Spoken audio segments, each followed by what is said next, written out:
Miracle-Gro. Love what you grow. Game 1 was an instant classic. What awaits us in Game 2? A much better pace by the Thunder. SGA! Oh my goodness! Stephon Castle! The highest level of basketball you can find. Wemby feeling it. The MVP says, I got it. SGA is on a roll right now. The guys brought it tonight. We brought the energy from the jump. Now we got to go on the road against a really good team and go get one. The Spurs have to settle for a split of the 2 games in Oklahoma. Victor Wembanyama's numbers, though, just gaudy so far in the conference finals, averaging 31 and over 20 boards through 2 games. He's the 3rd player this century to average 30 and 20 over a 2-game span in the playoffs, along with those 2, Giannis and Shaq. And we're joined now by Stephen A. Smith. Stephen A., despite that historic start by Wemby, the Thunder did prevail in Game 2, and we saw OKC just rough up Wemby. The refs, for the most part, let it go. How do you expect Wemby and company to respond tonight? Well, I expect them to respond with an elevated level of physicality. They know what they need to do.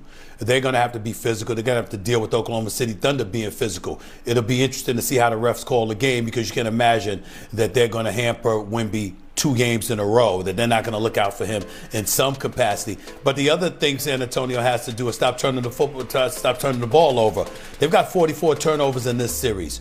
Stephon Castle has 20 of them in 2 games because he's playing out of position with De'Aaron Fox being injured, and as a result, he's had to be the primary ball handler. But they've got to wiggle their way around that, handling the ball by committee, getting other people involved, even giving it to Wendy from time to time, keeping the ball out of his hands from making those kind of mistakes. You've got 19 more turnovers than Oklahoma City in the first 2 games. Cut down on that, make sure the physicality is on the even playing scale, and they should be just fine.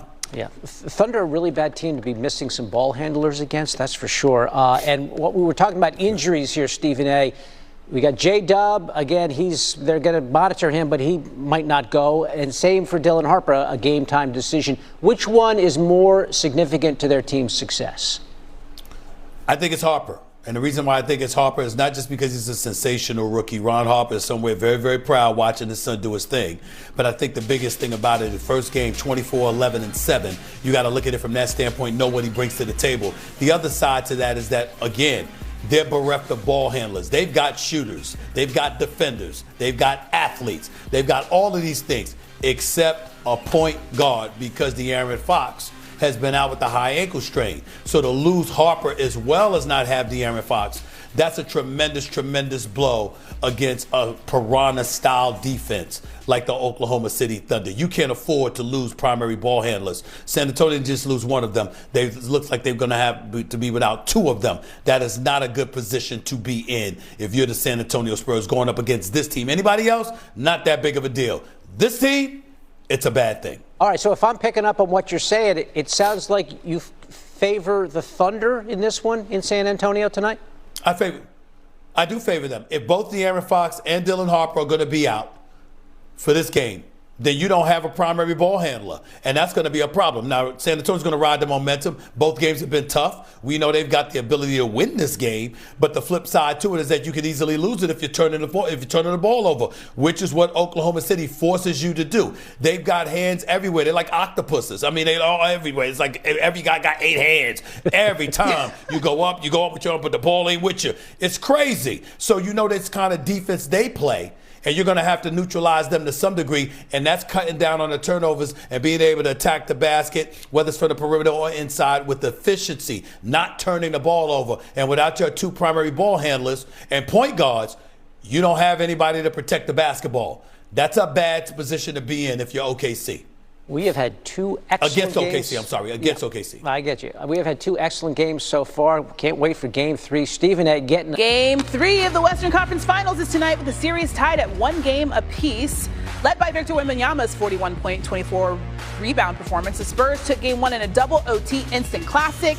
Reigning 2-time MVP SGA led the way with 30 points and 9 dimes as the Thunder bounced back to win Game 2. Now the series travels to Texas, which is where we find Tim McMahon on the scene in San Antonio covering the Thunder. So, howdy, Tim. Jalen Williams, he left Game 2 after just 7 minutes. What is his status ahead of tonight's Game 3?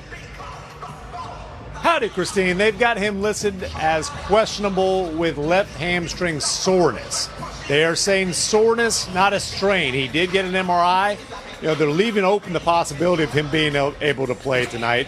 It is game to game, but I'll be honest with you. Talked to a lot of people around the league. I can't find anybody who wouldn't be surprised if Jalen Williams is in the lineup. You know how tricky these hamstrings can be. It was a concern enough that he left after the first quarter in Game 2, and this is the same hamstring that he strained in the second game of the playoffs. He missed the next 6 games. They thought he was fully healthy going into the series, but clearly it's come back up again. Yeah, we've only seen J-Dub in 4 games this postseason. So the Thunder were able to hold Wemby to 21 points last game. What did they do differently defensively? Isaiah Hartenstein got involved. And look, Hartenstein only played 12 minutes in Game 1. Most of those were when Luke Cornett, the Spurs' backup center, was on the floor.